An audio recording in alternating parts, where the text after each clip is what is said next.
angka pengangguran menurun. Angka kemiskinan absolut menurun. Menteri Ketenagakerjaan Yasir Ly meluruskan bahwa Presiden Prabowo merujuk data yang dirilis Badan Pusat Statistik atau BPS per Februari 2025. Sementara data terbaru soal pengangguran baru akan dirilis pada Agustus nanti. Berdasarkan data BPS pada konferensi pers Mei lalu, memang terdapat penurunan pada tingkat pengangguran terbuka atau TPT menjadi 4,76% untuk Februari 2025. Angka ini lebih rendah dibanding Februari 2024 saat TPT berada di level 4,82%. Namun saat dihitung secara angka, jumlah pengangguran pada Februari 2025 adalah 7,28 juta. Angka itu bertambah 83.000 dibandingkan periode yang sama tahun lalu. Jumlah angkatan kerja pada Februari 2025 tercatat sebanyak 153 juta orang, sedangkan pada Februari 2024 sebesar 149 juta orang. 3,5 juta Gen Z ternyata menganggur berdasarkan data BPS Februari 2025. Bahkan untuk usia 25 hingga 34 tahun, usia sangat produktif itu 1,94 juta orang juga menganggur. Ini datanya besar. Ya. Mas Eko, kalau dari Indef sendiri melihatnya seperti apa, Mas? Apakah pemerintah sudah memiliki skema nih atau framework itu untuk menciptakan lapangan kerja dengan kondisi yang hampir 8 juta nih?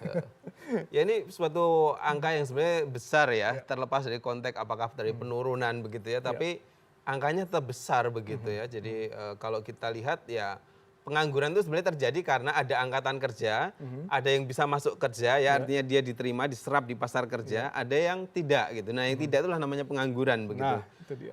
Angkanya ini masih besar begitu, sehingga dengan demikian berarti harus lebih banyak diupayakan lagi begitu, bentuk-bentuk investasi ya, bentuk-bentuk penyediaan lapangan kerja. Sebenarnya tidak hanya dari investasi sih, tapi juga dari bagaimana mendorong wirausaha ya, karena kan tidak semua pengen jadi pekerja kan, ada juga yang pengen berwirausaha. Jadi dua-duanya itu harus ibaratnya ini ya mesinnya double kan, dua-duanya harus jalan begitu untuk bisa menciptakan kata-kata tadi atau menurunkan pengangguran yang masih besar tadi.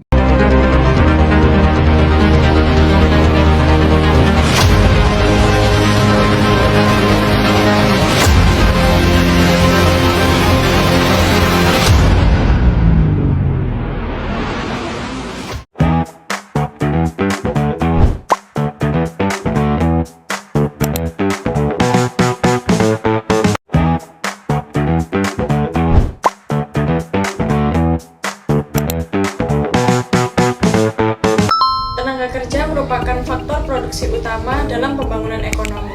Namun, pertumbuhan jumlah penduduk usia kerja yang tidak diimbangi dengan penciptaan lapangan kerja dapat menimbulkan pengangguran, setengah pengangguran, dan ketimpangan upah. Meskipun data BPS tahun 2025 menunjukkan penurunan tingkat pengangguran terbuka, kondisi ini belum sepenuhnya mencerminkan kualitas pasar tenaga kerja. Masih terdapat permasalahan seperti dominasi pekerjaan berupah rendah, pekerja tidak penuh jam kerja, serta kesenjangan berdasarkan sektor dan tingkat pendidikan. Oleh karena itu, penting untuk menganalisis ketenagakerjaan tidak hanya dari sisi jumlah, tetapi juga dari sisi struktur demografi dan kualitas tenaga kerja. Dalam ekonomi demografi, terdapat konsep bonus demografi, yaitu ketika kondisi proporsi penduduk usia produktif jauh lebih besar dibandingkan usia non-produktif. Menurut teori demographic transition, bonus demografi dapat menjadi peluang jika tenaga kerja terserap secara produktif, namun juga bisa menjadi beban jika pertumbuhan angkatan kerja tidak diiringi dengan kesempatan kerja. Berdasarkan BPS, kondisi ketenagakerjaan Indonesia tahun 2025 menunjukkan beberapa fakta penting. Yang pertama, tingkat pengangguran terbuka Agustus 2025 sebesar 4,85% mengalami penurunan 0,06% dibandingkan Agustus 2024. Ini mengindikasikan adanya perbaikan pasar kerja secara agregat.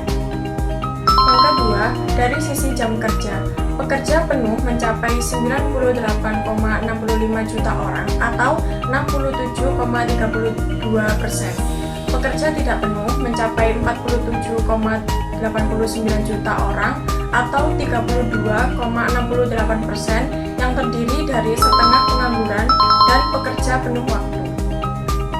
Ketiga, dari sisi upah buruh Februari 2025, rata-rata upah nasional sebesar 3,9 juta per bulan. Upah tertinggi terdapat pada sektor pertambangan dan penggalian sekitar 5,9 juta.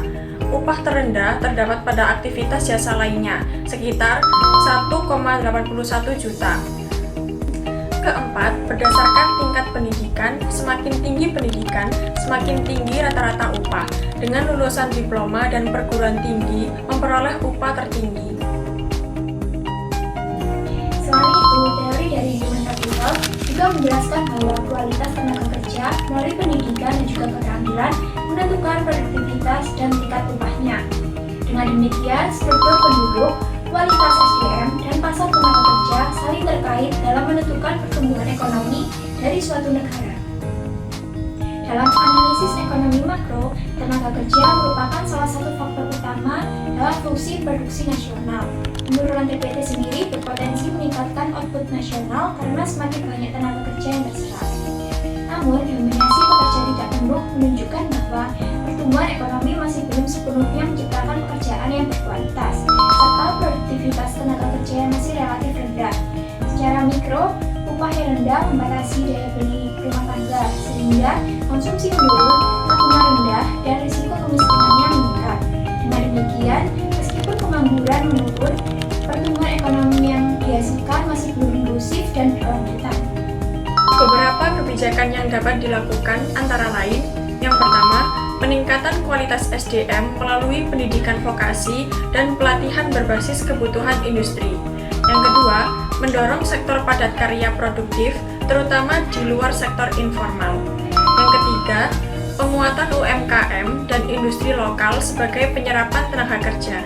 Yang keempat, pemerataan pembangunan wilayah agar lapangan kerja tidak terpusat di perkotaan. Yang kelima, kebijakan upah yang adaptif terhadap produktivitas, bukan hanya inflasi. Kebijakan ini penting agar bonus demografi benar-benar menjadi kekuatan ekonomi, bukan menjadi tantangan perekonomian di Indonesia. Berdasarkan data BPS 2025, Indonesia mengalami penurunan tingkat pengangguran terbuka.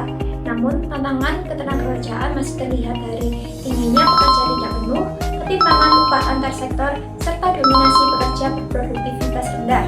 Dalam perspektif ekonomi demografi, kondisi ini menunjukkan bahwa bonus demografi masih belum dimanfaatkan secara